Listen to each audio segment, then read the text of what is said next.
Welcome to Bent TV. I'm Andy McNamara. Tonight we are talking all things drag king, and I am joined by the fabulous and talented Ziggy Discoballs and Buster. Welcome, gentlemen. Hello. Thank you for having us.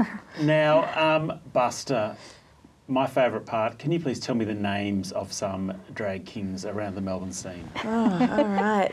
You're testing my memory. But there's Justin Cider. There's Rocco D'Amore. There's Jessie Dean. There's Sexy Galaxy. There's...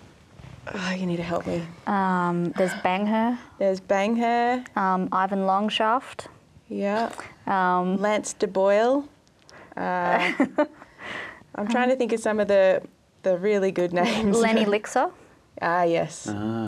We've actually had Jessie Dean on this show before. Yeah. Yeah. With Connor Lingus. Yeah, they're friends of ours. Oh, good. Yeah, we perform together. So, what's happening in the drag king scene in Melbourne? Can you, is it on several nights a week? And if you go to a show, do you see one drag king all night, or do you see five, or how are things? The drag king scene has been very up and down over the past few years. It started off really strong with an event that was held by King Victoria.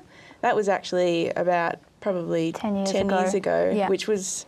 And I started... No, actually, it would have been more like 15 years ago. Yeah, and that's where I was introduced to drag as well. Yeah, that's how most Melbourne drag kings were kind of invited into it. But then when that kind of shut down, because... it started sort of just fading away a little bit.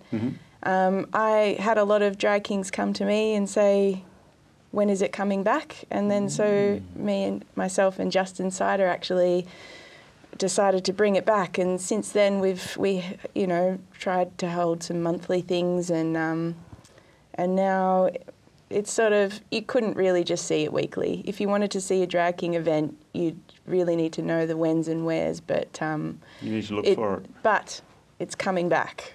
Yeah. We have confidence that we're going to bring it back because...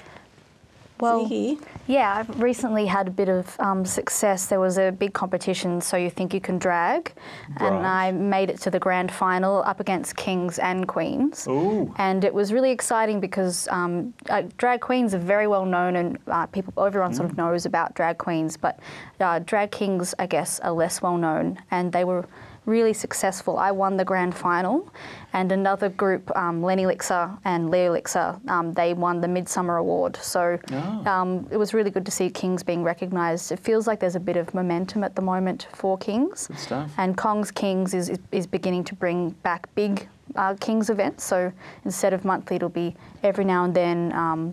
But bigger. Bigger and better, and inviting a really broad range of performers in, and we're really excited about that. Good. Now, in the So You Think You Can Drag contest, obviously I'm assuming there was no swimsuit section. No. What did you have to do? Is there an ad hoc ad-libbing part, or is there an all-performance part, or...? No, it wasn't as complicated as that. There were semi-finals, so basically you just had to perform a drag act, and it had to be limited to 3 minutes. Oh, like Eurovision. Yeah, so I had to cut one of my acts down, just cut the juicy bits all together in one package, and did that and performed my Sugar Daddy act, which was lots of fun.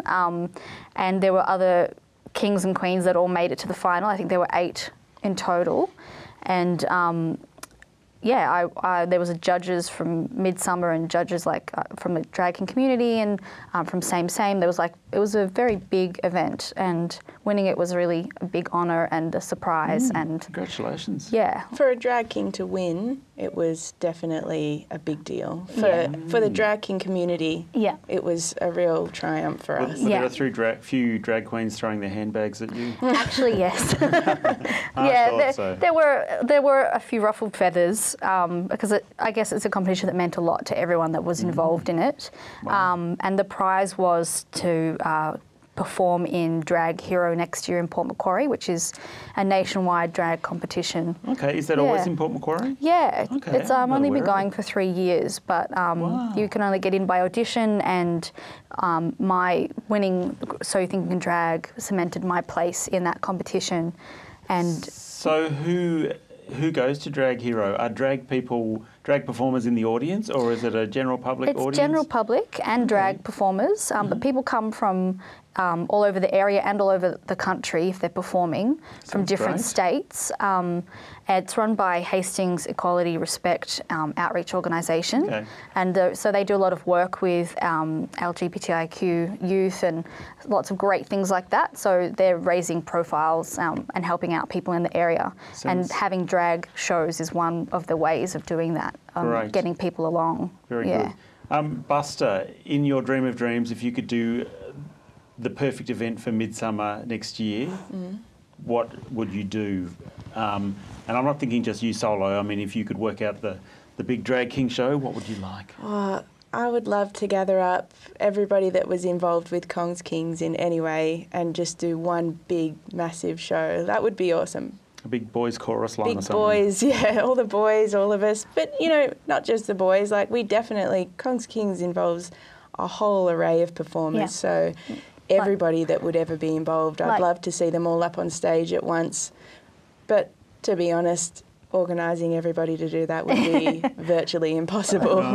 Yeah, there's been a lot of people involved with Kongs over the years. Yeah. And there's always like burlesque performers, like queer burlesque performers involved as well. Circus, so it's not circus. There's a big range of people that perform there. And Kongs has actually been at Midsummer before. But yeah, to produce like a big extravaganza, that would be lots of fun. King Victoria actually did do a show similar to that with everybody that was ever involved in King Victoria. They did manage that one year, and so it's not completely impossible. And maybe one day, if we got a big enough spot on the Midsummer stage, we would absolutely be willing to do something massive and epic like that. Cool. Okay, question for both of you. Summarise Drag Kings in 3 words.